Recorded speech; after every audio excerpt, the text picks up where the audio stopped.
अरे रुकी रउआ जात कहाँ बानी। अगर आपने रउआ 12th क्लास के स्टूडेंट बानी बिहार बोर्ड के और एग्जाम देवे का 2027 में बा तो ये वीडियो अपना ही के खातिर बानी, है ना। तो बच्चों, अगर आप 12th बिहार बोर्ड के हैं और आपको इस बार एग्जाम देना है 2027 में, तो ये हिंदी का वीडियो आपके लिए है, क्योंकि आपके एग्जाम में ऑब्जेक्टिव में श्योर निश्चित तौर पे आपको नंबर दिलाएगा। इसलिए स्किप मत करें, वीडियो में जुड़े और इस वीडियो को देखें। ये ऑब्जेक्टिव है, वस्तुनिष्ठ प्रश्न है। अपने दिगंत जो किताब है उसके प्रथम अध्याय बातचीत का, जिसके रचयिता कौन है, बालकृष्ण भट्ट। तो मैं बता दूं, आप जो भी नए बच्चे हैं, इसका ऑब्जेक्टिव का वस्तुनिष्ठ का पार्ट 1 का जो अपना पार्ट 1 है वो आ चुका है भाग 1, और आज कौन सा है, भाग 2 है। तो जिन बच्चों ने वहां पे नहीं देखा है वो भाग 1 को भी देख ले, निश्चित तौर पे आपको फायदा मिलेगा। और आज हम लोग लेकर आ रहे कौन, ये सीरीज का भाग 2। तो चलिए शुरू करते हैं आज का पहला सवाल। देखिए पिछले वाले में 16 सवाल था, वहां आप देख लीजिएगा, ठीक है। देखिए क्या लिखा हुआ है, बातचीत गद्यखंड वस्तुनिष्ठ प्रश्न 2027 हम लोग का टारगेट है, लक्ष्य है, और भाग 2 है। तो जल्दी जल्दी हम लोग कोशिश करेंगे ज्यादा से ज्यादा सवाल करें ताकि आपका समय बर्बाद ना हो। तो देखिए पहला क्वेश्चन है आज का, बातचीत से मन किस प्रकार का हो जाता है। जब आप बातचीत करेंगे तो मन कैसा हो जाता है। मन तो बड़ा विचित्र है भाई, मन तो बड़ा बेचैन है ना। क्या है, हल्का और स्वच्छ हो जाता है, उलझन से भरा हुआ, उग्र या फिर शांत। तो फटाफट कमेंट कीजिए आंसर कि बातचीत से मन किस प्रकार का होता है, हल्का और स्वच्छ, उलझन से भरा हुआ, उग्र या शांत। तो इसका जो सही उत्तर है वो है क। तो बातचीत करने से मन हल्का और स्वच्छ होता है, जब मन में कुछ अविश्वास था, कुछ डर था, वो सब खत्म हो जाता, स्वच्छता, और मन एकदम हल्का हो जाता है ना। सेकंड है कि चमनिस्तान शब्द का अर्थ क्या होता है। चमनिस्तान जो शब्द है इसका अर्थ क्या है। तो दिया हुआ है कि गंजा आदमी, बिना बाल वाला, हरे भरे बागों का इलाका, है ना। हरी थी भरी थी, क्या मन भरी थी, राजा जी के बाग में खड़ी थी, है ना। तो चमनिस्तान का मतलब गंजा आदमी, हरे भरे बागों का इलाका, ग है मौज मस्ती करना, और घ इनमें से कोई नहीं। तो फटाफट कमेंट कीजिए अपना आंसर। और चमनिस्तान का जो सही अर्थ है वो क्या होता है, हरे भरे बागों का इलाका। जो हरा भरा बाग है, जहां एकदम पूरा ही हरियाली हरियाली है, पूरा पेड़ पौधा है, पक्षी एकदम कलरव कल रहा है, उसको बोलते हैं। बढ़ते हैं अपने तीसरे सवाल की तरफ। भट्ट जी ने लगभग, देखिए भट्ट जी तात्पर्य बालकृष्ण भट्ट। तो भट्ट जी ने लगभग कितने निबंधों की रचना की है, 500, 1000, 1050 और 1200। लगभग मोटा मोटी कितना रचना किए हैं, एग्जैक्ट तो फिगर हम लोग के पास नहीं है, बुक में भी नहीं दिया हुआ है। तो भट्ट जी ने लगभग कितना, 1000 निबंध का रचना किया, याद रखिएगा। और एक बात और याद रखिएगा, इन 1000 में से 100 के आसपास निबंध बड़ा ही महत्वपूर्ण, अति महत्वपूर्ण निबंध था, ध्यान रखना है, ठीक है। बढ़ते अगले प्रश्न की तरफ। प्रश्न नंबर 4, बालकृष्ण भट्ट किस युग के साहित्यकार थे। देखिए किस युग के, यहाँ बड़ा कंफ्यूजन है बच्चों के बीच में, युग और काल। तो किस युग के थे, आधुनिक, द्विवेदी, भारतेंदु और छायावाद। तो आपको बताना है कि बालकृष्ण भट्ट किस युग के साहित्यकार थे। 4 ऑप्शंस आपके सामने हैं। तो सही आंसर इसका जो है, किस युग के थे, भारतेंदु। हाँ, अगर पूछता है कि कौन से काल के थे, तो आधुनिक काल के थे। बढ़ते नंबर 5 की तरफ। भट्ट जी के पिताजी पेशे से एक खाली स्थान से, मतलब पेशा मतलब उनका जो जीविका का साधन था वो कौन सा व्यवसाय में थे, क्या पेशा था उनका। शिक्षक थे, व्यापारी थे, किसान थे, या इनमें से कोई नहीं। तो फटाफट आंसर कमेंट कीजिए। भट्ट जी के पिताजी क्या थे पेशा से, एक व्यापारी थे, क्या थे, एक व्यापारी थे। नंबर 6 है, भट्ट जी ने एंट्रेंस की परीक्षा संघ खाली स्थान में दी थी। देखिए एंट्रेंस का मतलब मैंने बताया था मैट्रिक, है ना, उस समय जो मैट्रिक होता था 10वां, उसको कहा जाता है ना। तो भट्ट जी ने एंट्रेंस की परीक्षा संघ खाली स्थान में दी थी, कब दी थी, 1966, 1965, 1867, 1877। तो फटाफट आप लोग आंसर कमेंट करें कि कब दी थी। इसका सही आंसर 1867। नंबर 7 है, भट्ट जी का स्वभाव कैसा था, मतलब उनका व्यवहार, उनका स्वभाव, मतलब व्यवहार तो नहीं, स्वभाव मतलब अंदर से वो किस नेचर के थे। शांत थे, उग्र थे, हंसी मजाक करने वाले थे, या शर्मीले थे, है ना, मैं शर्माऊं, कुछ न कहूं। तो उनका सही उत्तर क्या है कि भट्ट जी कैसे स्वभाव के थे, उग्र स्वभाव के थे। जाइए मत, इतना ही सवाल नहीं है, अभी और भी सवाल है। तो बढ़ते हैं अपने प्रश्न क्या 8 की तरफ।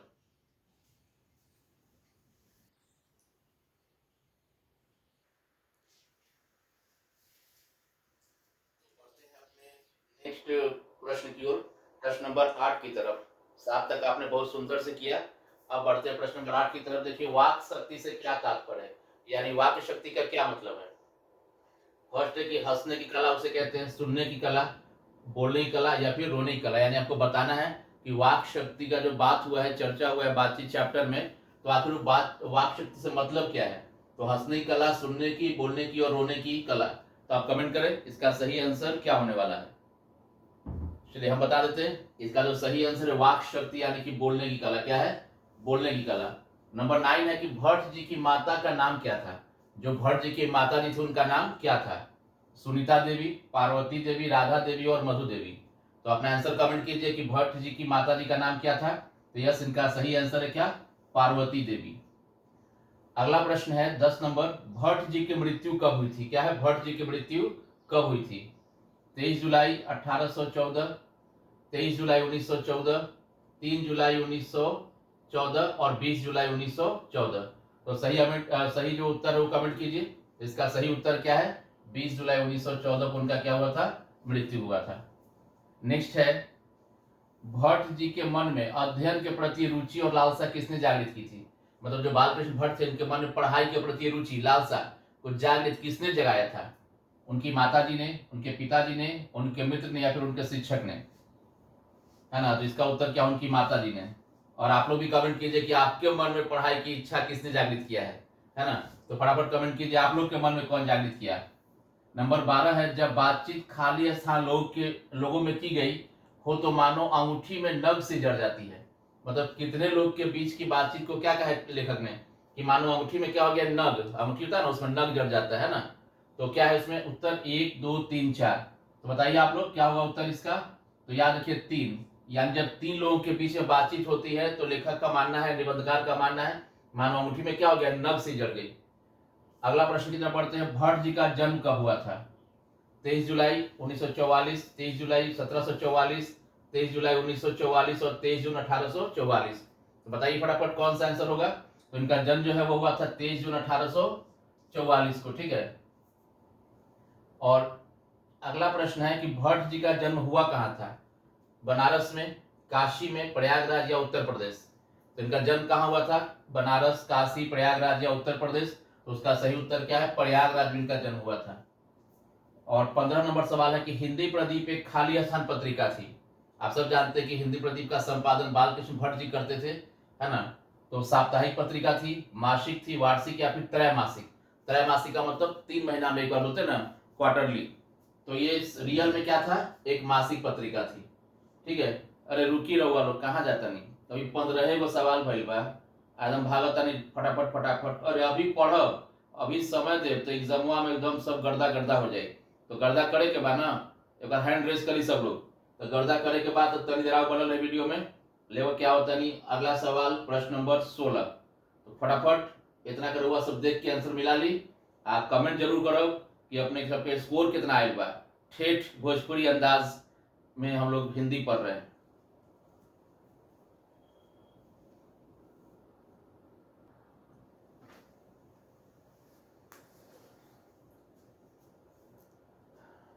तो चलिए बढ़ते हैं प्रश्न नंबर 16 की तरफ। और देखिए हम लोगों ने बहुत ही कम समय में सवालों को पूरा किया है। मतलब मेरा बिल्कुल लक्ष्य है कि जितना मिनिमम टाइम लगे और मैक्सिमम हम लोग का काम हो सके, है ना। तो ये प्रश्न नंबर 16 देखते हैं क्या है। भट्ट जी ने हिंदी प्रदीप नामक पत्रिका का संपादन खाली स्थान वर्षों तक किया। आप सब जानते हैं कि हिंदी वर्धनी सभा के द्वारा, है ना, उन्होंने किसका? हिंदी प्रदीप नामक पत्रिका का संपादन किया था। तो सवाल क्या है कि भट्ट जी ने हिंदी प्रदीप नामक पत्रिका का संपादन कितने वर्ष तक किया। 23 वर्ष तक, 33 वर्षों तक, 32 वर्ष तक और 13 वर्ष तक। तो कमेंट करें इसका शुद्ध आंसर क्या है। इसका सही आंसर है 33 वर्ष। याद रखिएगा कि भट्ट जी ने हिंदी प्रदीप नामक पत्रिका का संपादन 33 वर्ष तक किया था। नेक्स्ट, नाटक के प्रारंभ में होने वाले मंगल पाठ को क्या कहा जाता है। बड़ा ही महत्वपूर्ण सवाल है मेरे प्यारे बच्चों। और देखिए एक चीज, थोड़ा सा समय लेंगे यार, कमेंट करा करो कम से कम आप लोग। बहुत बुरा लगता है, मतलब देख रहे तो कि बार बार इरेज करो, लिखो, इरेज करो। आप लोग इतना मेहनत लेके आ रहे हैं, है ना। आप लोग इसको देख भी रहे हो लेकिन ना तो लाइक का बटन दबाते हो और ना ही कोई कमेंट करते हो। तो आपके कमेंट से मोटिवेशन मिलता है, उत्साहवर्धन होता है। तो प्लीज मेरे प्यारे बच्चों, अगर आप थोड़ा सा भी सपोर्ट करते हो, आपको थोड़ा सा भी फायदा नजर आता है, तो प्लीज कमेंट करें। और मैंने बार बार कहा कि सकारात्मक या नकारात्मक जो भी आपको लगता है कि और सुधार चाहिए, है ना, तो वो आप बताइए कि हाँ सर और ऐसे पढ़ाइए, ऐसे पढ़ाइए, ज़्यादा बेहतर होगा। तो मैं जरूर कोशिश करूंगा और अगर सकारात्मक कुछ लगता है तो कमेंट जरूर कीजिए। तो आई होप कि इस वीडियो के बाद कमेंट जरूर करेंगे और सब्सक्राइब करके जाइए। बहुत सारे बच्चे देख तो रहे लेकिन सब्सक्राइब नहीं करते, उस वजह से कई बार वो लाइव क्लासेस को मिस कर देते हैं, कोई नया नोटिफिकेशन को मिस कर देते हैं। तो प्लीज इस वीडियो के बाद सब्सक्रिप्शन बढ़ना चाहिए, ये आप सब बच्चे मुझसे प्रॉमिस करें, एकदम जरूर से प्रॉमिस कीजिए और इसको पूरा करें। तो नाटक के प्रारंभ में होने वाले मंगल पाठ को क्या कहा जाता है? पुण्याहवाचन, स्तुति, नांदी पाठ और मंगला पाठ, है ना। तो कमेंट कीजिए इसका सही आंसर। तो इसका सही आंसर क्या है? ग। नाटक के प्रारंभ में जो मंगल पाठ होता है उसको नांदी पाठ, क्या बोलते हैं? नांदी पाठ। देखिए नंदी पाठ नहीं, क्या है? नांदी पाठ। 18 नंबर प्रश्न भी बड़ा ही महत्वपूर्ण सवाल है। खाली स्थान के लोगों में आर्ट ऑफ कन्वर्सेशन सबसे ज्यादा प्रचलित है। आर्ट ऑफ कन्वर्सेशन कहाँ के लोगों के बीच में सबसे ज्यादा प्रचलित है? भारत, यूरोप, अमेरिका और अफ्रीका। तो इसका सही उत्तर बताइए आप लोग क्या है? पेन पेपर लेकर बैठिए, नहीं तो यहाँ कमेंट कीजिए, जैसे करना है लेकिन कीजिए। मुख्य दर्शक बन के खाली वीडियो मत देखिए, जो नहीं आता उसको नोट करके याद कीजिए। तो इसका सही उत्तर यूरोप। यूरोप के लोगों में आर्ट ऑफ कन्वर्सेशन सबसे ज्यादा क्या है? प्रचलित है। नंबर 19 सवाल है, बातचीत नामक निबंध के अनुसार रस का समुद्र किनकी बातचीत में उमड़ा चला था? देखिए रस का समुद्र आनंद, है ना। बड़ा रस ले रहे हैं शर्मा जी, क्या बात है। अरे शर्मा जी रस कहाँ ले रहे हैं, जीवन तो निरस है। तो रस का मतलब क्या? आनंद। तो किनके बातचीत के बीच में रस, आनंद का समुद्र उमड़ता पड़ता है? मतलब आनंद खत्म ही नहीं होता है, खत्म ही नहीं होता है। तो बताइए। तुम लोग कहेगा प्रेमी प्रेमिका की बातचीत में। बदमाशो, गलत बात नहीं। देखिए यहाँ ध्यान दीजिए। तो बातचीत के हिसाब से किसका लिखा? साहब बातचीत नामक निबंध के अनुसार, आपके अनुसार नहीं, बातचीत निबंध के अनुसार।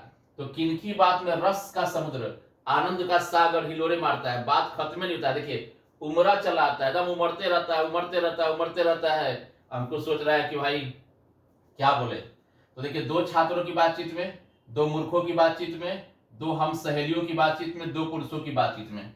तो इसका सही उत्तर क्या है? दो हम सहेलियों की बातचीत में। दो हम सहेलियों की बात क्या बोलेगी कि जानती है वो जो लइकवा है ना बड़ा बदमाश है, जानती है वो लइकवा है ना ऐसे करता है, और हम वहां गए ना तो उसकी नंदवा ऐसी थी, गोतनिया ऐसी थी। पूरा रस एकदम, बात बात खूब हंसेगी, अपने खूब बात करेगी। तो इसलिए दो हम सहेलियों की बातचीत में रस का समुद्र एकदम उमड़ा चलाता है, खत्म नहीं होता है।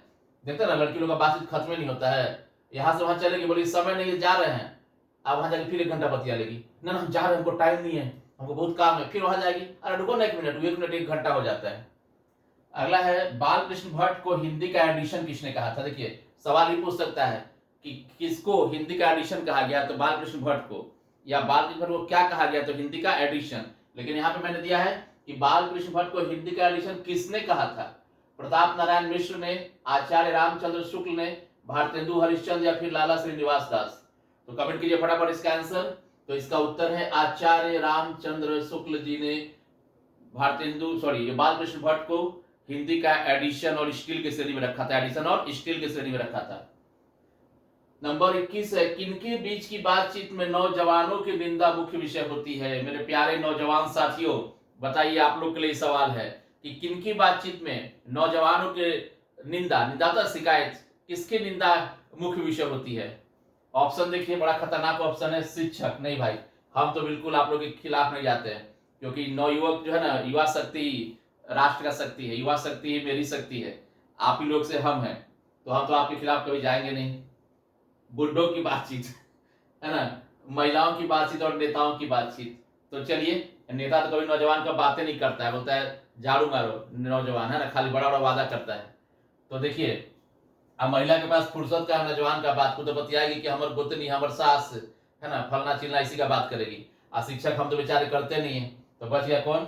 बुजुर्गों की, दो बुड्ढों की बातचीत में। अरे आजकल के लइकन मत कहिए, फटलका जींस पहनता है, वो अंकुश पहनता है ना, वही वाला एक्सीडेंटल जींस। आजकल की लड़की लोग मत कहिए, वो काम में काम ठेप्पा खोस के चलते रहती है ना। आजकल की लड़की देखिएगा ना, मतलब कोई शर्मे नहीं है, मतलब इस तरह का बात लोग करेगा ना कि एकदम नौजवान खाली शिकायत है, नौजवान में खाली आज के कमी है। हमारे जमाने में तो ऐसा होता था, हम में तो ऐसा होता था, है ना। अगला है, क्या है? भट्ट जी की रचना बातचीत क्या है? एकांकी है, ललित निबंध है, आत्मकथा, या फिर कहानी है? तो बताइए फटाफट, भट्ट जी की रचना बातचीत क्या है? यह है ललित निबंध। तो कुल 22 प्रश्न हमने किया, और मुझे उम्मीद है कि आप लोगों को खूब मजा आया होगा, पूरे अच्छे से आपने समझा होगा, और ये वीडियो आपके एग्जाम में 100% नहीं 110% नंबर बढ़ा के रहेगी और ये वीडियो काफी फायदेमंद साबित होगी। तो मैंने ये पार्ट 2 था, भाग 2 था।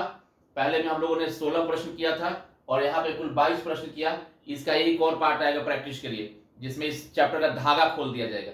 हर एक सवाल यहाँ मिलेगा ऑब्जेक्टिव में। और आप पार्ट 1 पार्ट 2 बनाए, पार्ट 3 का इंतजार में रहे, बहुत जल्दी वो भी आ जाएगा। धन्यवाद। और जो मैंने वादा किया है उसको आप जरूर पूरा करें। क्या सब्सक्राइब करके जाइए, लाइक करके जाइए और कमेंट जरूर कीजिए मेरे प्यारे बच्चों, बिकॉज बिना कमेंट का मजा नहीं आता यार, लगता है कि सब मेहनत बेकार है। तो इसलिए वादा कीजिए, अगर किसी और ने वादा लिया है तो एक वादे के लिए एक वादा तोड़ दो, कोई चलता है ना। तो प्यार भरा ये नगमा गाते हुए लाइक कीजिए और दम मस्त होके जाइए। स्वस्थ रहिए, मस्त रहिए और जलाते रहिए, जलना नहीं है जलाना है। तो धन्यवाद, मिलते हैं नेक्स्ट वीडियो में। Thank you.